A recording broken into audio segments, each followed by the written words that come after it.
Buonasera e benvenuti a questo ultimo incontro letterario qui a Santa Domenica. Quest'anno diciamo che abbiamo fatto una stagione abbastanza ricca di eventi. L'anno scorso forse abbiamo avuto più presentazioni di libri, però quest'anno insomma ne abbiamo fatte di meno, ma di un certo rilievo.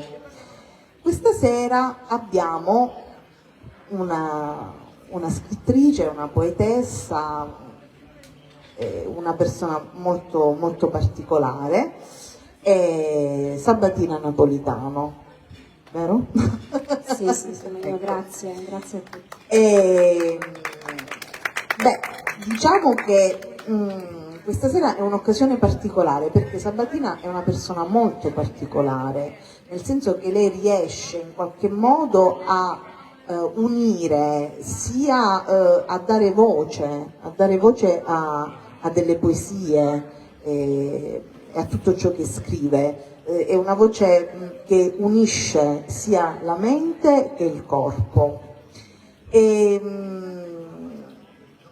Questo libro di questa sera ha un titolo anche particolare. In realtà tu hai fatto una sorta di rivisitazione di quello che è il Cantico dei Cantici, che è uno dei brani più belli e più importanti della Bibbia. Addirittura io l'ho utilizzato anche come lettura del mio matrimonio, sì, perché si utilizza spesso per questo. Però non è solo una rivisitazione, tu l'hai preso, sei entrata all'interno del cantico, l'hai sviscerato e l'hai portato ai giorni d'oggi, unendo appunto quello che sia l'eros che anche un po' il misticismo, vero? Perfetto. Però il titolo completo di questo libro è Cantico dei Cantici dalla parte del marito. Il Cantico degli Amanti, perdonami, Cantico degli Amanti dalla parte del marito. In realtà mi ha un po' incuriosito questo titolo, perché dalla parte del marito è come se tu avessi voluto un po', come dire, rivalutare, riscattare forse la parte dell'uomo, come se la poesia è come se effettivamente fosse lo scrivere anche fosse qualcosa dedicata solo e esclusivamente alla donna, come se la donna fosse la protagonista sempre, solo lei. In realtà tu hai voluto probabilmente dare voce all'uomo in questo tuo scritto. Ti presento brevemente, ho fatto una piccola premessa di tutto, ma ti presento brevemente. Appunto, Sabatina Napolitano, sei nata alla Maddalena, perché se non sbaglio tuo papà era un militare, era nella Marina, quindi si trovava lì. Invece ora vivi vicino Siena, perché insegni e operi lì. E hai pubblicato diversi libri di poesie, un romanzo, i tuoi testi sono apparsi in diverse riviste, anche riviste importanti come La Poesia e lo Spirito, Nazione Indiana, Poesia del nostro tempo, Gradiva, insomma diversi testi importanti.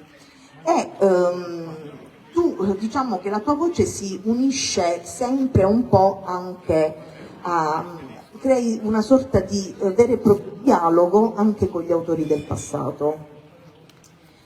Ma andiamo nello specifico nel nostro Cantico degli Amanti, che, ripeto, sei proprio entrata fisicamente in questo testo. E anche la parola amore non è solo una parola astratta, tu l'hai combinata sia con il corpo e quindi con la fisicità, ma appunto l'hai innalzata anche a canto, a liturgia, hai cercato di mischiare un po' il tutto. E appunto dicevo che questo eros non è mai fisico, perché il libro ha sicuramente dei passaggi, lasciami passare il termine, erotici, ma non è un qualcosa di volgare, è sicuramente un qualcosa che va ad esaltare il sentimento. Quindi questa passione che c'è non è mai separata dalla trascendenza, anzi è proprio che attraverso il corpo e il desiderio si arriva a percepire quello che è l'assoluto. Dimmi tu, insomma, qualcosa, o se no parlo solo io qui.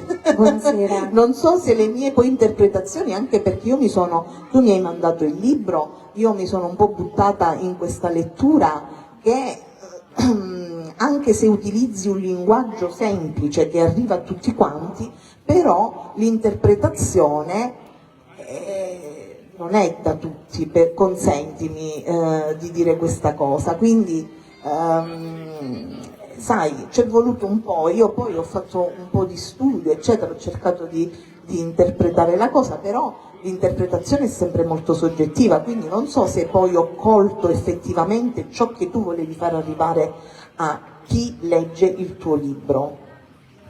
Buonasera, grazie di avermi dato la possibilità di parlare qui a Santa Domenica. Ci sono delle energie spettacolari, qui c'è un panorama meraviglioso, non so, chiedo ai miei amici se la diretta va, perché voglio lasciare che si percepisca storicamente questa cosa. Ho una grandissima occasione stasera di parlare su questa terrazza, grazie alle persone che sono qui e che mi stanno ascoltando, veramente sono molto molto emozionata.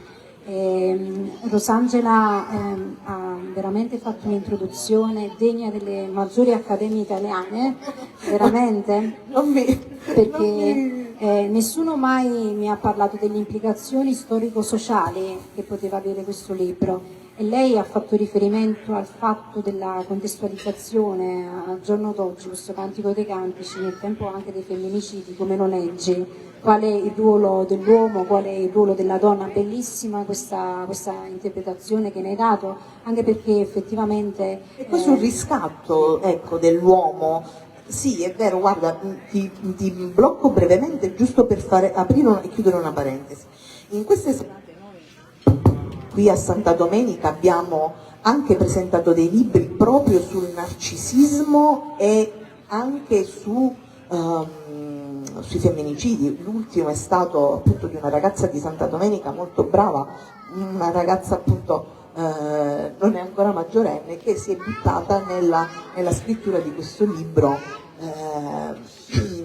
che poi effettivamente non ha un lieto fine, però e questo invece qua si è quasi ribaltata la situazione. Tu prendi l'uomo, dai una voce al marito, quindi non è solo l'uomo, dai la voce al marito e gli dai una voce sensuale sicuramente, ma una voce anche di preghiera, quindi è un amore, quindi esistono giustamente gli uomini che non...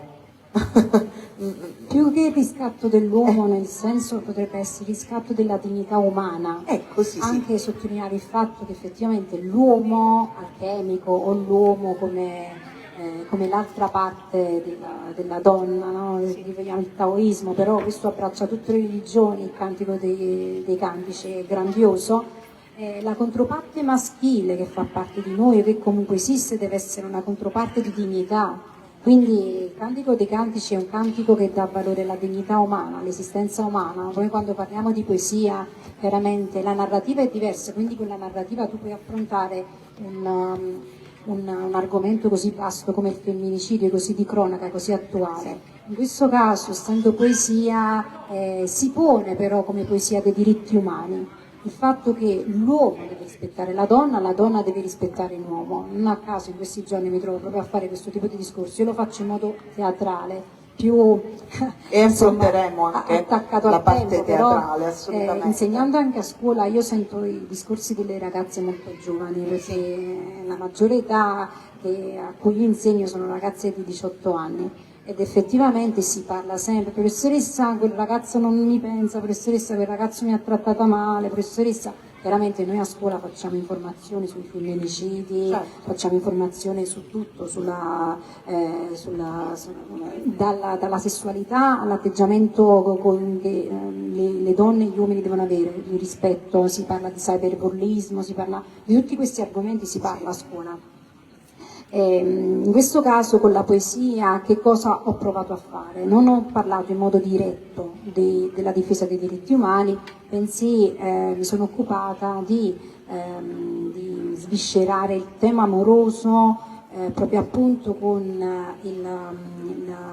l'incisività che ha dato il Cantico dei Cantici nel corso della storia, cioè ha permeato gli spiriti, quindi ricordare che cos'è l'esistenza del mistero dell'amore, quindi il più alto grado del rispetto tra gli esseri umani. Se noi facciamo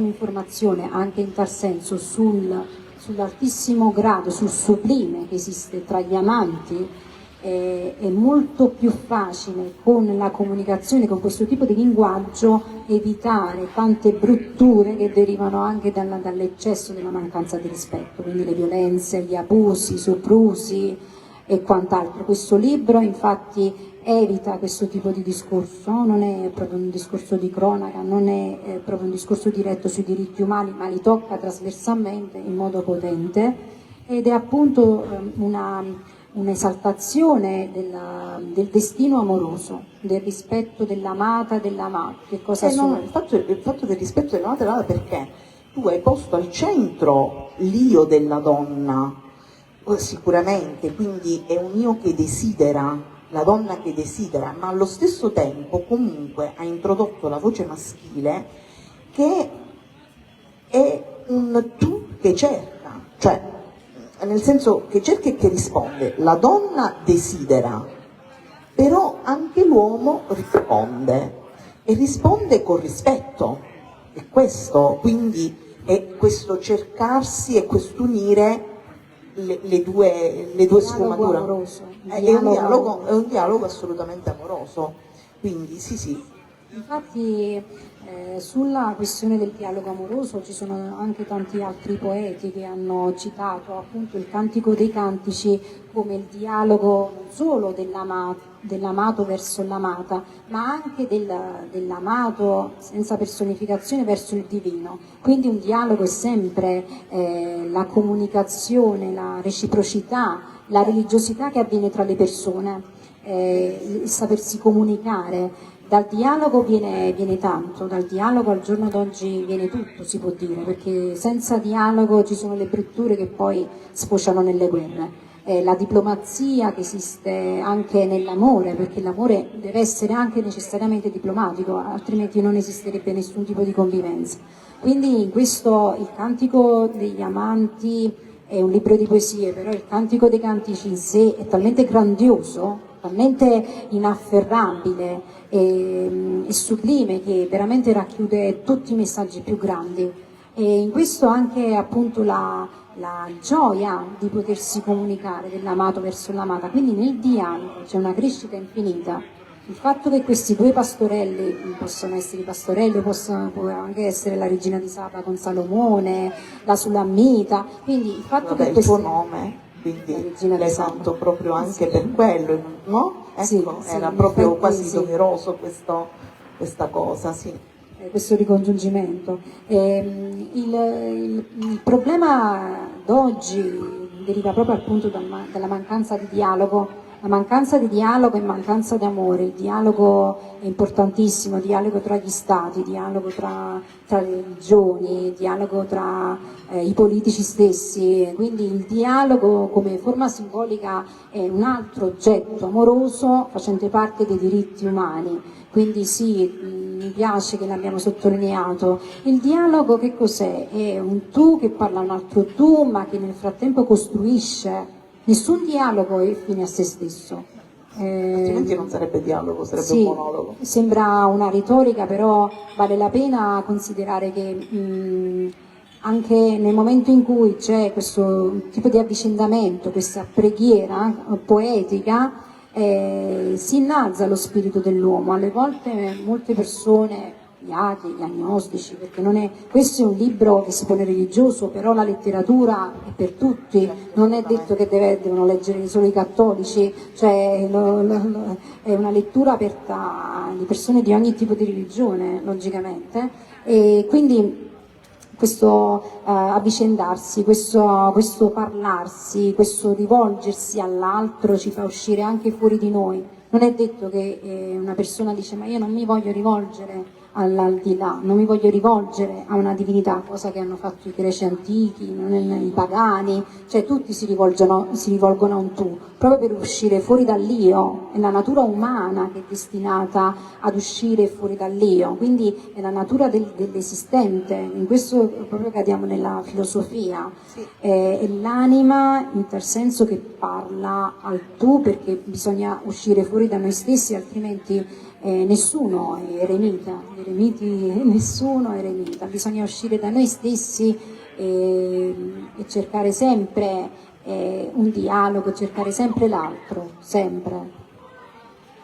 Passiamo invece ad un altro aspetto che mi ha colpito particolarmente della tua opera, è quello che è abbastanza sorprendente, insomma, è la geografia. La geografia che è utilizzato, infatti nei vari versi incontriamo delle città, dei luoghi, dei paesaggi come Roma, Istanbul, Miami, la California, vari posti, ma diciamo che non sono solo dei semplici riferimenti turistici, non è perché lo hai citato per un riferimento turistico, sono delle vere e proprie tappe interiori, no? Sono dei punti cardinali, anche punti cardinali del desiderio, se così possiamo definirli. Ed ogni città diventa un vero e proprio simbolo, un simbolo che è legato ad un ricordo, ad un momento, all'unione. È come se effettivamente l'amore disegnasse una vera e propria tappa, delle tappe su una cartina con questi luoghi che tu hai voluto inserire. Anche noi, insomma, quante volte ci capita di avere dei déjà vu, no? Passiamo da un posto che ci ricorda, non so, un momento particolare, ci siamo stati con una persona particolare, con una persona amata, piuttosto che anche con un amico, un'amica, insomma, e penso che tu abbia voluto inserire, cioè l'inserimento di questi luoghi è stato fatto proprio per questo. Anche, in questo ti rispondo un po' da tecnica della poesia, oltre che lasciamo un attimo l'aspetto più filosofico, entriamo un po' in quello più antropologico. Nei libri che ho scritto precedentemente io ho fatto riferimento spesso ai luoghi vissuti, quindi ho parlato molto nelle mie poesie della Terra dei Fuochi, perché io vengo dalla Terra dei Fuochi, quindi ho vissuto per tanti anni in questa terra. Io alle volte lo racconto a delle mie amiche, anche loro autrici, mi dicono ma tu come hai passato l'infanzia? Personalmente io ho fatto una scuola destinata alla legalità, molta informazione sulla legalità, perché erano zone ad alto rischio di criminalità, quindi poi lo smaltimento di rifiuti, tutto quello che noi viviamo, per noi è normale, perlomeno per me lo è sempre stato, aprire la finestra e vedere dei roghi, cosa che qua fortunatamente non esiste. Purtroppo ci sono, ma sono dei roghi differenti, nel senso che bruciano la nostra natura, però ovviamente quello poi è diverso. Ho dedicato molte poesie quindi a questa Terra dei Fuochi, poi ho dedicato altre poesie in un libro che non è stato pubblicato, però i testi si possono leggere online sul senese dove vivo, quindi mi sono dedicata a questa parte della mia anima. Siccome poi nel corso degli anni ho sentito una difficoltà veramente, non so come spiegare, una difficoltà spirituale a incorniciarmi in questi luoghi che erano sempre gli stessi, o Napoli o i luoghi che avevo vissuto, si parlava di Roma, Venezia, mi sentivo un po' stretta e costretta spiritualmente. Nel corso degli anni la mia anima, se così posso dire, si è espansa, pure a livello letterario, il mio spirito si è espanso e quindi ho sentito in modo naturale la necessità anche di connettermi a poeti della storia di altri luoghi, di altri continenti, e perché li ho sentiti attraversare e quindi quando ho sentito questo momento maturo e giusto della mia spiritualità ho fatto anche riferimento a questi luoghi.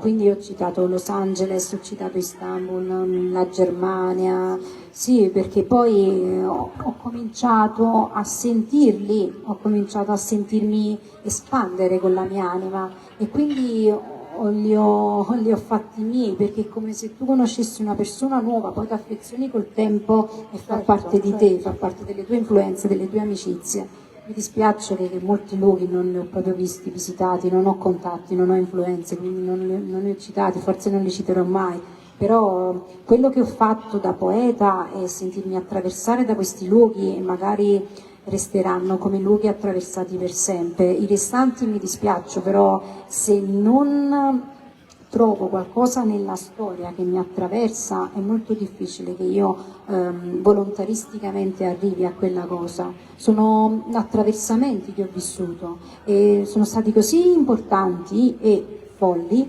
che li ho citati in questo libro, attraversamenti. Poi c'è un altro libro che io ho già scritto, si chiama Tutti i giorni un incantesimo, e lì ho citato altre parti, altri attraversamenti, cose storiche che sono accadute. Io poi ho la brillante idea di contattare, non so perché, la curiosità di andare a vedere nei musei se c'è qualche traccia storica o del passaggio storico che facciamo insieme un po' tutti quanti, perché la storia la scriviamo tutti quanti insieme. Puntualmente vado in qualche museo e effettivamente c'è qualcosa collegato, perché è la stessa cosa di quando una persona, noi siamo tutti ispirati, una persona cerca qualcosa per la strada, al mercato e la cerca, perché alcuni direbbero è l'universo che collabora nella ricerca di alla tua vita, sì, quelli che credono c'è questa New Age, che credono nella manifestazione, quindi tu il pensiero positivo. Sì, è una New Age, però effettivamente se tu cerchi una cosa però può essere collegata anche alla religione, se vogliamo, perché se tu pensi e credi in Dio, tu preghi a Lui preghi e speri che insomma ti ascolti in qualche modo. Però è un po' diverso, se mi permetti, queste formule New Age. Tra l'altro io mi sono interessata perché sono curiosa. Queste formule New Age sono veramente diverse da quello che pensiamo noi cattolici. Noi se scendiamo di casa diciamo Spirito Santo, entra in me, custodiscimi e guida questa giornata. Quindi noi la nostra vita la prendiamo e la affidiamo allo Spirito di Cristo. Invece loro dicono, non hanno un riferimento vero e proprio, cioè si riferiscono all'universo. No, loro dicono io oggi voglio vedere il numero 666, 3 volte, per dire 666, un numero non a 34, 3.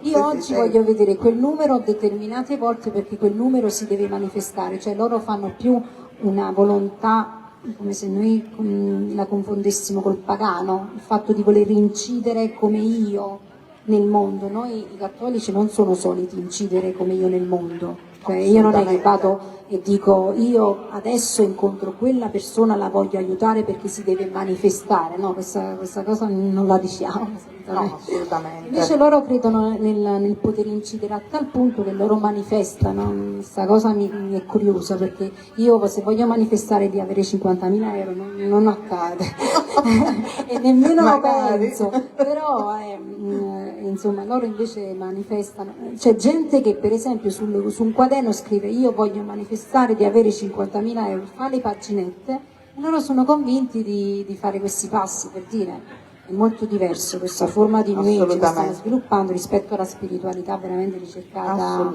nel cantico. Senti, per chiudere un attimo il discorso della geografia, e anche tu un po' l'hai accennato, ci sono stati dei luoghi che avresti voluto inserire ma in effetti che non lo hai fatto, oppure dei luoghi che hai visitato e però non li hai inseriti, insomma? Per esempio la Calabria in questo libro non c'è perché l'ho messa nel romanzo.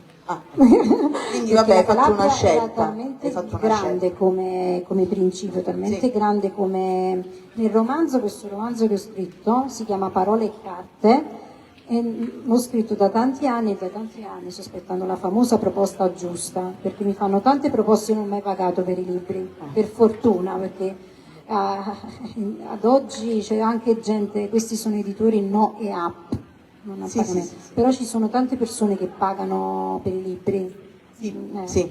Non pagate mai per un libro, per favore, abbiate questa pietà, perlomeno non pagate proprio in modo diretto. Se ti dicono vabbè dopo ti acquisti delle copie, c'è una cosa, però ci sono dei contratti c'è questo proprio... che ti fanno acquistare delle copie per incentivare spesso. Comunque no, la Calabria l'ho messa nel romanzo, questo romanzo che si chiama Parole e carte, ho messo tutta una parte riguardante la Calabria e poi no, c'è anche una parte dove dice il calice bevuto in Calabria, non so se non ci ho fatto caso perché questi sono anche nei testi, dico, il calice bevuto in Calabria dove tu mi amavi, una cosa del genere, il calice bevuto in Calabria per cui mi amavi, volevi mischiare il tuo sangue al mio. Quindi c'è un piccolo riferimento. E invece altri posti che avresti voluto inserire e che non hai inserito? Io avrei voluto molto inserire la Calabria, però se poi inserivo la Calabria stonava con... No, vabbè, doveva avere comunque un filo, però stonava. Cioè, nel Cantico degli Amanti ha inserito Istanbul, ha inserito la California. Cosa c'entrano? Cioè, alla fine, perché stonava la Calabria? Perché per la Calabria ho un registro diverso che ha più a che fare col romanzo. Ora cerco di dire quindi il mio meccanismo. È una tua cosa personale? No, c'è una cosa di tecnica. La poesia è un'arte che ha a che fare con l'iconicità, con i simboli e con le immagini. Infatti in poesia noi traduciamo attraverso il simbolo, la semiotica, le immagini. La poesia perché? È un potere, uno strumento importantissimo, è un potere pervasivo. Perché? Perché il poeta riesce a cogliere, a maggior ragione oggi con i social, le immagini collettive, l'immaginario collettivo. Tanto tempo fa si diceva che i poeti facevano i sogni premonitori, vedevano gli uccelli. Il poeta è sempre quella sorta di mago all'interno della società. Quindi la poesia era destinata a questi luoghi perché io ci ho incontrato delle iconicità, dei passaggi che hanno a che fare con dei simboli, dei quadri, dei ritratti, quindi aveva a che fare anche questa narrazione della storia dell'arte. Mentre per la Calabria io ci ho messo la vita, quindi il sangue, il corpo, le emozioni, per questo ho destinato il luogo della Calabria più al romanzo, perché nel romanzo, qualora il cielo, ecco, io non dico manifesto il romanzo, qualora il cielo mi voglia dare questa grazia del romanzo, il romanzo poi te lo farò leggere quando verrà, il romanzo ha molto del mio sentimentale, del morboso, molto. Eppure questo è un libro che avrebbe, cioè il Cantico degli Amanti è un libro sentimentale, molto. Sì, però non ci ho messo la biografia. È diverso il meccanismo. Col romanzo io ho potuto dare la vita, la biografia ai personaggi. Nel romanzo tu hai, scusami se ti interrompo, nel romanzo tu hai messo del tuo, nel senso che hai romanzato effettivamente un qualcosa. Qui, come abbiamo detto prima, è una rivisitazione portata ai giorni d'oggi, quindi effettivamente non potevi poi più di tanto stravolgere il tutto, no? Ho cercato di dare un libro che fosse universale, infatti il libro si trova su Amazon perché l'editore ha detto che da ogni parte del mondo si poteva prendere. Questa è una piccola chicca dell'editore che saluto, Stefano Donno. Il romanzo, perdonami, questo libro io desideravo fare questa prova. Siccome il libro di prima si chiamava Nelle tue braccia e l'editore è fallito e ho avuto una vicenda con questo libro folle, mi sono detta, questo libro qua deve un attimo togliersi dalle radici del senese, perché io abitavo a Siena, era tutto sul senese, avevo cambiato residenza, quindi volevo un attimo imprimermi lì. Voglio un attimo togliermi da queste radici geografiche e voglio dare un libro universale. Veramente il mio desiderio è che se venissero tradotte queste mie poesie, suonano bene per ogni paese e luogo della terra. Quindi io ho eliminato tutto quello che poteva essere forzato per un lettore di Istanbul, della California. È stato un esercizio difficile perché io mi sono catapultata nell'immaginario di persone che vivono a Miami, persone che vivono a Los Angeles, persone che vivono a Istanbul, persone che vivono in Germania, non solo gli italiani. E questa cosa per me è stata sì un'occasione di crescita enorme come poeta, però è stata anche una sfida bellissima, perché io per esempio quando leggo Hikmet, quando leggo Hermanes, quando leggo Neruda, o soprattutto in questo caso Istanbul, la Turchia, Hikmet, ok, mi dico, lui vabbè, adesso non parliamo della sua biografia, ma aveva a che fare soprattutto con la politica, vita e politica, come García Lorca, Neruda e tanti altri poeti. García Lorca non c'entra niente, spagnolo, però tanti poeti che avevano avuto a che fare hanno inciso con la vita politica, perché necessariamente il poeta è strumento sociale, quindi ha a che fare con la politica. Però lui ha scritto una poesia come Prévert, ha scritto una poesia che è veramente universale, ci sono queste immagini così universali legate all'amore, così non strumentalizzate da nazioni, non strumentalizzate da politiche, pur vivendo in un regime politico, lui è stato capace a liberare il verso, liberare i pensieri da qualsiasi tipo di strumentalizzazione. E allora io dovevo uscire dall'Italia, dovevo uscire dal mio contesto sociale, pur non avendo l'opportunità di viaggiare, ho viaggiato con l'anima per dare questa prova poetica ed è stata la prima volta, è stato molto molto bello, perché io anche negli altri libri, adesso che mi ci fai pensare, che stiamo improvvisando, perché sì, proprio avevamo fatto una scaletta differente. Sì, e questo è bello, sì. Questo è bello. Anche negli altri libri io avevo ipotizzato diverse geografie, però non ero mai arrivata a toccare questi luoghi, perché io mi sono permessa di scrivere questi luoghi semplicemente perché ho avuto contatti virtuali, però anche virtuali, però con persone reali che stavano dietro lo schermo. Cioè, ho condiviso addirittura cose dell'ambasciata italiana a Los Angeles, cose folli, però l'ho fatto, dei musei lì, musei in diverse parti del mondo, e loro mi hanno pure ricambiato il follower. Alcuni io entravo proprio in contatto con le persone che gestiscono i musei, quindi è come se io ci fossi andata, come se io avessi presenziato con la mia vita lì. E per questo, attraversando queste nuove emozioni, queste nuove influenze, ho detto no, questa è proprio l'occasione di espandermi, di fare il verso più grande, più internazionale. Perché me lo sono sentita, l'ho sentito. Se io non avessi avuto persone che comunque mi ricambiavano comunque la condivisione, ricambiavano il pensiero, ricambiavano cioè come si dice quando tu ricambi che una persona ti segue, ecco, anche questo è il bello del virtuale, il bello di utilizzare i mass media, entrare in contatto con culture, luoghi che tu non avresti mai immaginato. Per esempio io luoghi come le isole insomma, che ci sono lì in America, Caraibi, tante altre isole, le Hawaii, io non avrei mai immaginato come un'isola delle Hawaii. Eppure io sono entrata in contatto con delle persone che gestiscono le isole dei musei là alle Hawaii.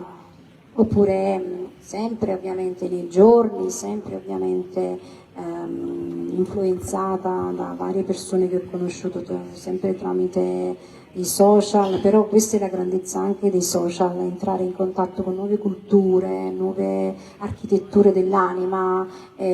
Dopotutto io ho quasi 40 anni, come poeta io non sono giovane. I poeti alla mia età hanno fatto tanto per l'umanità, tanto per il mondo, e era pure il caso che io mi confrontassi con queste realtà. Non avendo io la possibilità di viaggiare, però ho viaggiato tramite i social ed era una cosa che dovevo fare per la maturità proprio spirituale del poeta. Io comunque ho quasi 40 anni, è una responsabilità che mi dovevo prendere. Mi dispiace per tanti paesi che io probabilmente non toccherò mai, culture che probabilmente non visiterò mai, però nel frattempo sono sempre aperta a nuove influenze, nuovi attraversamenti, perché è proprio l'anima che lo porta questo sviluppo. Bene, bene. Benissimo. Senti, invece adesso passiamo ad un altro aspetto anche particolare e affascinante di questo tuo cantico degli amanti dal lato del marito, che è quello che dicevamo prima, ha una struttura, se vogliamo, teatrale. Le poesie non sono solo delle parole, quindi non sono quelle poesie che uno deve leggere da solo, in silenzio, interpretarle, farle proprie, eccetera, ma in realtà sono proprio scritte per essere dette ad alta voce, quasi appunto come se fossero recitate, cioè da recitarle ad alta voce, perché in questo libro c'è un'alternanza di monologhi, anche di dialoghi ovviamente molto serrati, e dei momenti forti che sfociano in un vero e proprio coro. Quindi è come se questa poesia diventasse scena. Tu hai mai pensato anche a mettere proprio in scena, visto che hai strutturato in questa maniera quasi teatrale quest'opera? Magari, per me sarebbe una grandissima occasione metterlo in scena, magari, perché ne ha tutte le caratteristiche, ecco perché ti dico. Ma c'è stato il Cantico dei Cantici, l'ha letto integralmente Benigni a Sanremo una volta. Questo non è il cantico integrale, ma è una mia rilettura. Molte poete hanno riletto opere tradotte e le hanno anche poi riscritte per il teatro. Vabbè, noi abbiamo Mariangela Gualtieri, Patrizia Valduca nella nostra tradizione. Mariangela Gualtieri è proprio la poeta per eccellenza che si occupa di teatro là in Emilia Romagna, quelle zone, sì. Tra l'altro io l'ho pure incontrata sia Patrizia Valduca che Mariangela Gualtieri nel corso della mia vita, perché comunque ho iniziato tanti anni fa, quando ero a Napoli, ero solita partecipare a reading, incontrare i poeti, no? Mi sono un po' più chiusa perché è più difficile incontrarli, però la forma teatrale, il Cantico dei Cantici si presta molto perché il coro è proprio la teatralità che deriva dalla drammaticità dell'amore, ossia quando ad esempio l'amata perde l'amato, va per la città e lo cerca, in cui il coro, le fanciulle vanno incontro all'amata che si perde. Quindi è teatro il Cantico dei Cantici, è teatro. Assolutamente, perché proprio, cioè, mentre lo leggi vedi proprio la scena, si vede, si percepisce, si potrebbe già vedere anche una sceneggiatura. Sarebbe bellissimo, veramente. Vorrei manifestare questa cosa. Voglio fare una sceneggiatura per il Cantico dei Cantici di Sabatino Napolitano. Tra l'altro io sono stata, mi fai ricordare una cosa che ha a che fare con la biografia, io sono stata invitata tanti anni fa, la prima volta che sono uscita in pubblico, nel 2013 a Sciacca, una cosa stranissima, mi chiamarono, mi disse guarda, noi abbiamo, un ragazzo mi chiamò, Noi abbiamo organizzato un festival a Sciacca, tra l'altro poi parlando con i miei colleghi a scuola c'era il giorno della civetta di Ciascia che parla di Sciacca e quindi sì, tutta questa letteratura e mi dice guarda vuoi venire ti paghiamo l'aereo, io non ero mai stata in un aereo, ero ragazza, tenevo tipo 22 anni, dici vuoi venire a Sciacca, parli del tuo libro, io avevo tanto pubblicato un libro che si chiamava Tango per Cigni Neri ed era dedicato ovviamente a Cristo, era comunque un libro che aveva molte figure cristiche, però anche un libro sulla rinascita, sulla morte, Tango per Cigni Neri. Non so questo Anche titolo. il titolo è intrigante. Sì, perché poi avevo letto la teoria dei cigni neri, una teoria economica, quindi avevo mischiato il ballo, la danza. Sì, io faccio un po' queste prove un po' eclettiche. Questo teniamolo per un prossimo anno, mi piacerebbe... Te lo devo mandare. No, proprio presentarlo, parlarne qua perché... Comunque mi dissero guarda puoi venire a Sciacca, noi ti paghiamo l'albergo, ti paghiamo l'aereo, ti paghiamo tutto. Io dissi ma veramente perché erano ragazzi, dissi ma siete sicuri? Io non parlo di solito in pubblico perché io facevo biotecnologia, non avevo mai cercato, i miei testimoni sono andato un'unica pure su internet accademici nel mondo, accademici in Italia, non sapevo niente, mentre loro già mi conoscevano. Certo, Loro avevano già, fatto una ricerca, assolutamente. voglia, loro già mi conoscevano dagli albori, io non sapevo manco chi erano loro, perché io già avevo pubblicato un libro presso delle persone che lavoravano ed erano accademici e non lo sapevo chi erano, proprio veramente innocente. Loro già mi avevano guardato, squadrato, nel frattempo mi guardavano in sordina. E quindi, vabbè, andai in Sicilia e parlai per la prima volta in pubblico, fu bellissimo. E perché siamo arrivati alla Sicilia? Per il fatto che e là mi intervistarono e mi disse quali sono i tuoi progetti futuri? Io dissi vabbè scrivere per il teatro come sarebbe bello, ma per scrivere per il teatro devi comunque, io ho avuto vari amici che avevano a che fare col teatro anche e soprattutto a Napoli, perché a Napoli ho frequentato per diversi anni di artisti, ho vissuto prima di scrivere. Però scrivere per il teatro vuol dire che tu devi avere un teatro stabile che ti voglia ingaggiare o con quale collaborare, anche gratuitamente.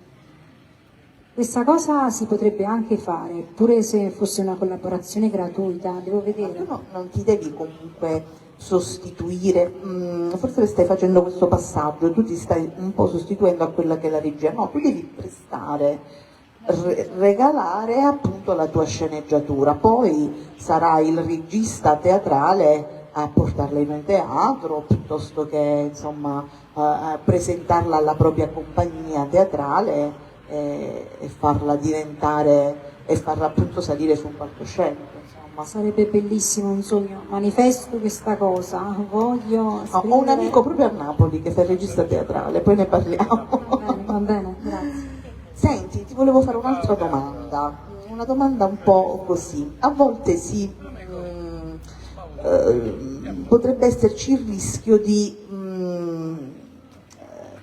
trascendere un po' nel kitsch, se vogliamo, nel senso che la poesia amorosa è sempre in bilico, basta poco perché diventi un po' retorica, insomma ridondante, insomma. Come hai evitato che ci fosse questo rischio di spostarti appunto sulla retorica? Sì, in effetti soprattutto al giorno d'oggi nel mondo della pubblicità, perché tutti i legami che abbiamo con l'inconscio collettivo vengono soprattutto dai messaggi subliminari della pubblicità. O anche la logica dei mass media sono ad esempio, guarda che i messaggi subliminali, Rosangela, fanno paura. Al giorno d'oggi un influencer si basa la sua vita e i suoi soldi anche su un semplice gesto, ricopiato dai ragazzini. I ragazzini a scuola si fanno del male perché copiano i trend. Mi è capitato 100.000 volte che i ragazzi si facessero male a scuola perché copiano Superman, copiano tutto, quindi il fatto entrare nella pubblicità, entrare nel mondo del kitsch, entrare nel mondo della, se vogliamo, la mancanza di eleganza, quello che si perde che deriva dalle lettere. Quindi proprio quello volevo dire. Disincantare l'opera era un pericolo. però ho cercato di lasciare l'opera nel suo incanto letterario e grandioso insieme, perché quest'opera è veramente grandiosa. Come ho fatto? Semplicemente io non avevo ancora letto Ceronetti scrive una traduzione del Cantico Splendida. Dal suo punto di vista lui si occupa anche di teatro, chiaramente Ceronetti, però ho cercato di non lasciare il mio ambito. Quando mi sono messa a scrivere ho detto voglio fare la poeta, voglio fare la critica o voglio fare la saggista. Voglio fare la poeta adesso. Appunto, allora, è proprio questo tuo voler fare e decidere di fare la poeta. È stato semplice oppure insomma ti sei dovuta forzare in alcuni momenti? Nel senso che,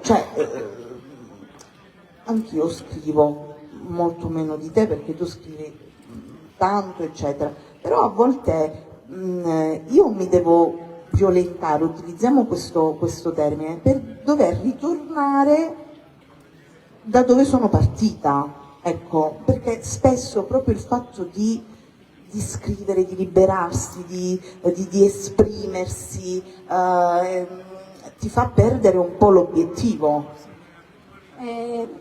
Quando adesso noi non abbiamo più la macchina da scrivere, perché anche Rosangela scrive, ha scritto un libro che dovrò assolutamente leggere e commentare e recensire, dobbiamo parlare di I sospiri dell'anima, quindi perciò mi sento pure contenta di parlare con te. Grazie. Ho sentito proprio una connessione. Onoratissima.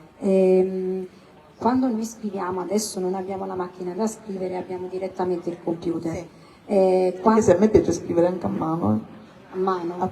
Con la penna, perché la penna, il foglio ti danno altre sensazioni. Sì, ultimamente per la penna e il foglio ho visto Franco Arminio, che sono andata alla sua presentazione, avere questi nuovi testi che ho apprezzato molto, si può dire, perdonatemi, gliel'ho detto anche a lui, molto i nuovi testi li ho apprezzati molto, non che i vecchi, però questi qua che ha scritto in questo nuovo libro sono d'amore molto lirici, a me piace la poesia lirica e quindi ho preso il quaderno, ho letto dal quaderno, tutto scritto a mano. No, io questa cosa del quaderno non ce l'ho perché, ora ti dico, perché probabilmente questa risposta non era voluta, mi astraggo dalla vita, perché io ho una vita da pendolare, mi sveglio presto e vado a lavorare da Asciano, un po' come in questi luoghi quali sobborghi, vado da Asciano a Montepulciano, da Asciano a Chiusi, tipo un'ora e mezza di viaggio. Allora, le poesie io le scrivo nel treno quando non faccio i video, o video che parlo, le scrivo nel treno. Allora io le scrivo già in mezzo al pitch, io le scrivo già in mezzo alle persone, in mezzo alla retorica. Allora, quando io scrivo queste poesie cerco di trarre l'essenziale, la poesia, il mistero umano. Allora tu quando sei pendolare guardi le persone da lontano, questo è Calvino, no? Guardi le persone da lontano e non è che c'è quel distacco che è cinico, c'è il distacco misericordioso, è quello del poeta, ma solo questa condizione del viaggio continuo, poi soprattutto quando sei distrutta. Allora la stanchezza, il distacco delle persone che tu sei nel treno, le guardi con distacco, però le guardi con quell'amore di dire guarda veramente siamo tutti come formiche. Oppure qua, tra virgolette, molto spesso mi è capitato un ragazzo sotto il treno o che ne so, proprio stragi, no? Sui binari. Siamo niente e quindi quel distacco della misericordia ti dà anche la capacità di eliminare tutto quello che è volgare, ma lasciamo così, volgare, pubblicitario, parossistico, certo. Perché c'è quel tipo di distacco che deriva dal senso di misericordia del poeta, in questo anche Montale sì. Non c'entra niente la religione con Montale. Il male di vivere ho incontrato, però Montale era dolcissimo. Montale è una dolcezza verso l'umanità, verso gli esseri umani inaudita. Veramente lo stesso Zagajewski, che è morto, veramente un'umanità verso la cultura degli oggetti. L'umanità, il senso di umanità del poeta. E l'umanità ti fa andare nelle cose più piccole, nella grandezza delle cose piccole. l'elogio degli atti verso le cose più piccole sono le cose che hanno a che fare con l'esistenza. Infatti quando tu attraversi un lutto, ad esempio, quando attraversi un lutto, cosa ti fa male di più? I ricordi che hai dentro di te dei luoghi, ma soprattutto gli oggetti. Guarda, io questo dico, io quando ho perso le mie nonne sono stata malissimo per tutte e due nonne, e gli oggetti, gli odori, secondo me la poesia sta in quel rapporto con le cose che ha a che fare con la memoria. Beh, un po' quello che ti ho detto prima sui luoghi. Quando tu vai in un luogo dove sei già stato, eccetera, e ti ricorda una persona cara e senti l'odore di quella persona, oltre ad avere il ricordo, vedi quasi il gesto che era solita fare quella persona, ed è proprio quello che fa più male, hai ragione, proprio quel ricordo. Noi nella sofferenza siamo egoisti, perché la sofferenza è egoistica, può essere condivisa, ma il senso di sofferenza condivisa è diverso da persona a persona. Ci può essere una reciprocità nel condividere la sofferenza, ma poi singolarmente si soffre, ognuno in modo diverso, ognuno in universo. La poesia un po' è legata, prima era un cliché che i poeti scrivono solo nel momento del dolore, oggi no. Oggi i poeti sono poeti che lavorano, i testi, c'è questa influenza anche della poesia americana. Io nell'altro libro scritto d'autunno ho citato Stevens, quindi era un approccio alla vita diverso. Il poeta non aveva a che fare col senso del dolore, piuttosto con la gioia che deriva dall'osservazione delle cose. Il fatto che la poesia possa essere così intima, un sentimento molto intimo, molto percepito a livello personale, e però poi grandiosamente diventa collettivo. E quello, il fatto le motivazioni spesso per cui vengono premiati questi grandi poeti in Svezia per il premio Nobel, è appunto quello, riuscire dai versi privati a parlare l'umana condizione.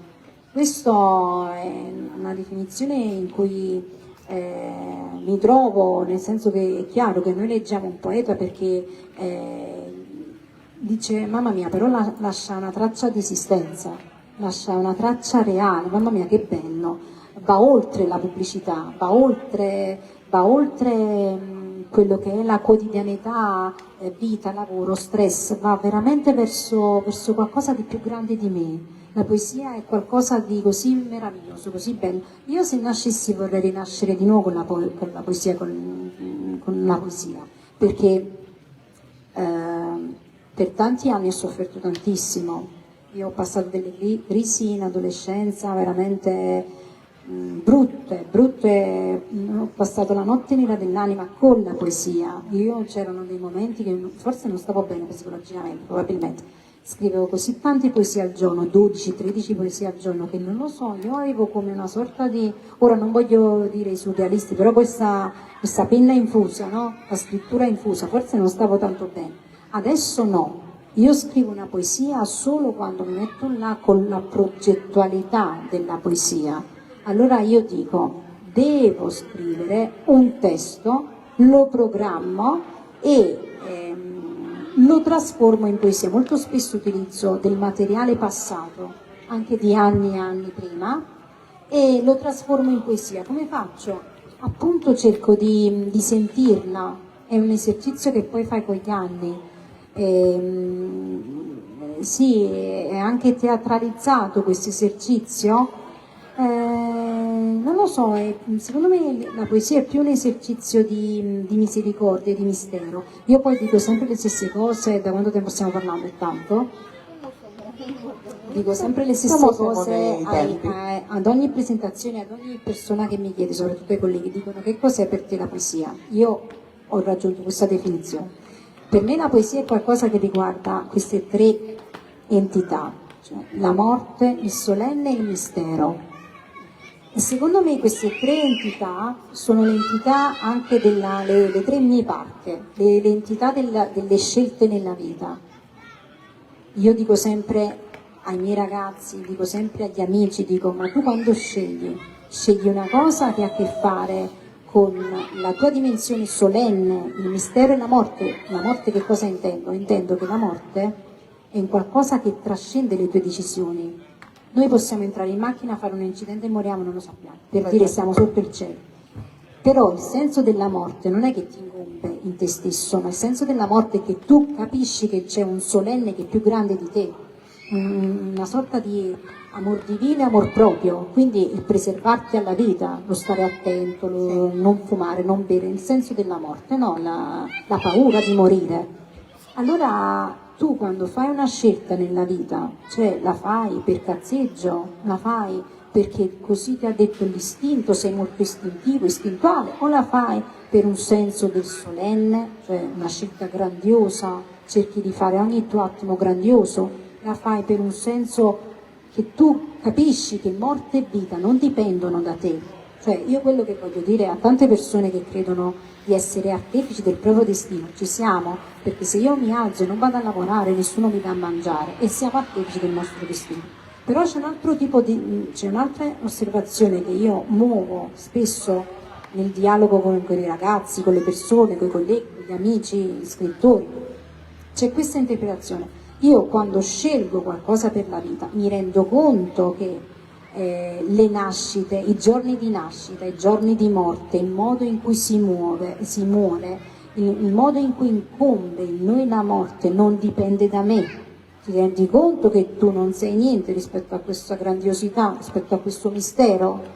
E tu quando compi una scelta grandiosa, la compi secondo quest'idea, il senso della morte incombe, non è solo gli egiziani, tutti i popoli, che ne so, da noi ci stanno gli etruschi, facevano addirittura le tombe, no, nella città. Però io ho imparato questo, faccio le scelte anche in questo senso qua, nel fatto che nascita, vita, morte, solenne, mistero non appartengono alla mia dimensione, sono necessariamente trascendenti. Io per quanto mi possa mettere lì a programmare, oggi sarà questo, sarà quell'altro, farò di tutto per avere quei soldi, farò di tutto per sposare quell'uomo, poi arriva la morte e ti sfascia tutto. Quindi secondo me la poesia ha a che fare con quel senso di incolumità, di innocenza che noi abbiamo verso qualcosa che incombe quando noi non lo sappiamo. Loro dicono che verrà il pastore a prenderci, prepara le candele, no? I Vangeli. Però effettivamente il giorno della morte, chi l'ha scelto? Il modo in cui muori, chi l'ha scelto? Tu quando fai una scelta la fai osservando il senso più solenne di te stesso o la fai per un senso superficiale? C'è un limite alla superficialità. Tu puoi essere leggero, simpatico, friendly, caloroso, però quando fai le scelte importanti della vita, caspita, ci vuole un po' di esistenzialismo nel senso di sete d'esistenza. Voglio fare qualcosa di grandioso, voglio fare qualcosa di ambizioso. Certo, no? L'ambizione non è di tutti, quello sto dicendo. però Non un po' tutti di ambizione, così, un pizzico di ambizione nella vita di ognuno. Molte persone si accontentano di vivere la loro vita così tranquillamente, senza grosse aspirazioni, senza grandi ambizioni, appunto come dici tu, quindi forse non c'è neanche da criticarle perché guarda che vivono molto meglio certo, di chi poi invece si prende delle responsabilità. Per me ambizione è anche guardare gli occhi del figlio e sentirsi emozionato. Per me ambizione è dare esaltazione a quello che è la magia e la poesia delle piccole cose, l'ambizione. Chiaramente l'ambizione riguarda anche gli occhi della persona che ami, lo guardi e c'ha gli occhi brillanti, gli occhi illuminati. L'ambizione è leggere un po' tutto con meno superficialità, meno di quel kitsch di cui parliamo, un'ambizione quotidiana, l'ambizione di vedere qualcosa di bello. Questo è già diverso, un'ambizione quotidiana è già più realistica effettivamente. Non accontentarsi di una dimensione senza loro lo chiamano romanticizzare la vita, però effettivamente al di là del romanticizzare, secondo me è proprio una questione di ambizione personale, nel senso che io oggi voglio vivere, voglio dare un senso di solennità alla mia vita, nel senso che oggi voglio che sia un giorno particolare, come hai detto tu all'inizio, però nel mio, perché io che per esempio sto qua con te, secondo me sto nel posto migliore del mondo, adesso io credo che sto qui perché è qualcosa, un incontro meraviglioso che ci deve essere, non desidero essere da altre parti, stiamo cercando di fare qualcosa di solenne. Però magari domani sarà una giornata più abitudinaria e in quella giornata cerco di fare qualcosa di grandioso per me stessa, per darmi un senso. Con degli obiettivi, diciamo, giornalieri. Sì, con un minimo di ricerca della poesia, di ricerca del senso, perché la poesia è ricerca anche del senso, e poi in questo anche filosofia. Un minimo di ricerca personale, di ricerca di crescita personale, un minimo. Se lo facessimo veramente tutti quanti andrebbe meglio, le cose andrebbero meglio, il linguaggio crea le cose. Beh, dopo questa bellissima chiacchierata, dopo questo libro hai qualche altro progetto? Della vita o del libro? Della vita è un po' troppo personale, non volevo entrare così nel profondo. Parliamo di progetti letterari. Per i progetti letterari, Rosangela, io ho sempre questo romanzo, si chiama Parole e carte, sto cercando l'editore giusto, mi hanno contattato tanti editori, non ti dico le proposte che ho avuto, le assurdità che ho vissuto, non riesco a canalizzare bene questo libro, anche se ha dei luoghi strani, la Svizzera, in parte ambientato in Svizzera, in parte ambientato nella Francia del Sud, perché io ho vissuto nella Francia del Sud, in Provenza, in parte ambientato, ora non voglio stalkerare tutto il libro, però sono anni e anni che parlo sempre della stessa cosa, in parte ambientato pure nella Roma di San Lorenzo, qua c'è un mio amico che non è proprio a San Lorenzo ma è romano, quindi chissà se magari questa sera diventa alchemica, voglio manifestare il romanzo, perché lo devo far leggere a Rosangela. No, c'è il romanzo, sì, c'è il romanzo e poi c'è quest'altro libro che ho scritto, si chiama Tutti i giorni un incantesimo. Questo libro è molto particolare, come dici tu, perché porta delle riletture di Persefone, il mito di Persefone è un monologo, Sì. e anche delle riletture di nuovo della Regina di Saba, ma un monologo bello, te lo devo far leggere, molto bello anche questo. E poi c'è anche un monologo su Teodora, la regina bizantina, in questo sì. Anche Istanbul, no? Sì, molto richiamo. Sì, poi ci sono delle poesie, sempre questa cosa scritte da me per lui, scritte da lui per me, il gioco dell'io, Sì. molto bello anche quel libro, bello, mi piace anche quel libro, diverso da questo che è nato proprio come struttura lirica, Sì. amorosa. Quello ha anche delle poesie sui diritti civili, quindi prende una piega un po' più saggistica, molto bello, voglio che lo leggi. Grazie. Allora, personalmente voglio chiudere questo incontro con due righe che ho preso dalla tua opera. Mettimi come un sigillo sul tuo cuore, come un cantico nel letto degli amanti bagnati di vino. Questa è una parte che mi è piaciuta tantissimo, veramente. Ora lascio a te.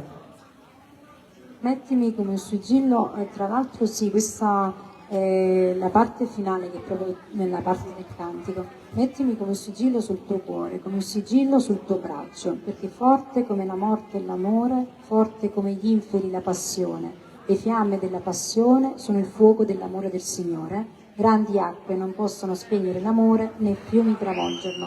È veramente poetico, ripreso anche da Battiato. Battiato ha scritto un testo, una canzone come un sigillo, anche Alice, questi due grandi artisti italiani che hanno scritto che hanno riscritto il testo di queste, hanno musicato questo testo, veramente l'altezza del sentimento amoroso, tutto ciò che porta. Quando leggi il Cantico dei Cantici, cosa ti ha spinto a descriverlo? La grandezza, la grandiosità, l'innamoramento della parola, del gusto, del verso, delle immagini. Mamma mia, bellissimo, infatti ci sono stati vari pittori che poi hanno ripreso il tema, Chagall, Dalí, entrambi innamoratissimi perché poi loro citano spesso la dinamica amorosa, quindi chi per Gala, chi per Bella hanno trasformato in pittura questi cantici, veramente la grandezza, la sublimità di quest'opera già in sé, la grandezza del sentimento amoroso, il senso della vita, l'amare. Non so se tu vuoi aggiungere qualcos'altro, ci vuoi dedicare non so, una lettura? Qualcuno ha una domanda? Diciamo che l'argomento non è molto semplice. Nessuno? Avete paura?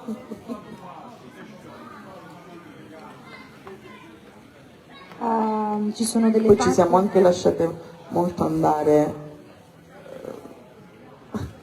ad argomenti abbastanza specifici, molto tecnico. Sì, parliamo un po' di questa parte dove appunto c'è il problema, la teatralità, quando l'amata perde l'amato, come fa a ritrovarlo?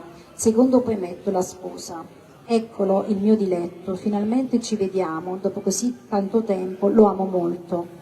Adesso guarda fuori dalla finestra, come se quasi non sentisse il mio desiderio. L'inverno è passato, non c'è più la pioggia, è tornata la primavera e i campi sono tornati ad essere verdi. Sorella, amica mia e amante mia, vieni a stare con me a casa mia. Questo è tipico dei cantici, la triade sorella, amica e amante mia, già questo è un pensiero altissimo.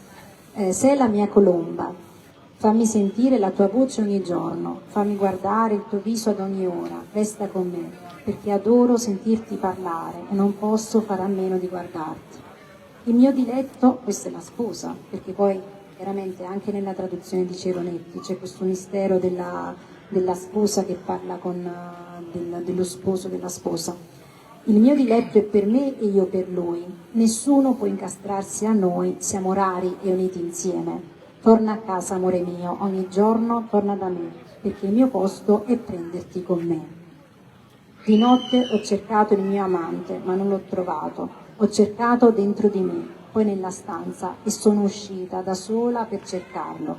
Mi alzerò e farò il giro della città, per le strade e per le piazze, perché non riesco a stare senza di lui. L'ho cercato ma non l'ho trovato. Mi hanno fermata delle persone a chiedermi cosa facessi di notte girando. Avete per caso visto il mio compagno? Poco dopo lo vidi, l'amato del mio cuore, e il motivo per cui vivo. La cosa più incantevole per me, quando finalmente lo trovai, lo strinsi così forte da ricordare per sempre che avrei potuto perderlo. Lo strinsi a me, non lo lascerò mai più. Non lo lascerò più, fin tanto che non mi sposerà. Voglio che indossi la fede nuziale come segno del legame. Lo sposo. Per favore non svegliate dal sogno la mia amata. Io voglio che il sogno in lei si prolunghi, perché la amo. È l'unica in cui mi riconosco, l'unica in cui voglio abbandonarmi. Bellissimo, davvero. Davvero. Del cantico. Assolutamente. Allora, siamo arrivati alla conclusione di questa serata. Grazie ancora, grazie per averci regalato questo momento. Grazie a tutti. E spero di riaverti prossimamente con il romanzo. Grazie, un grandissimo augurio, grazie, spero che la serata vi sia piaciuta. Grazie mille.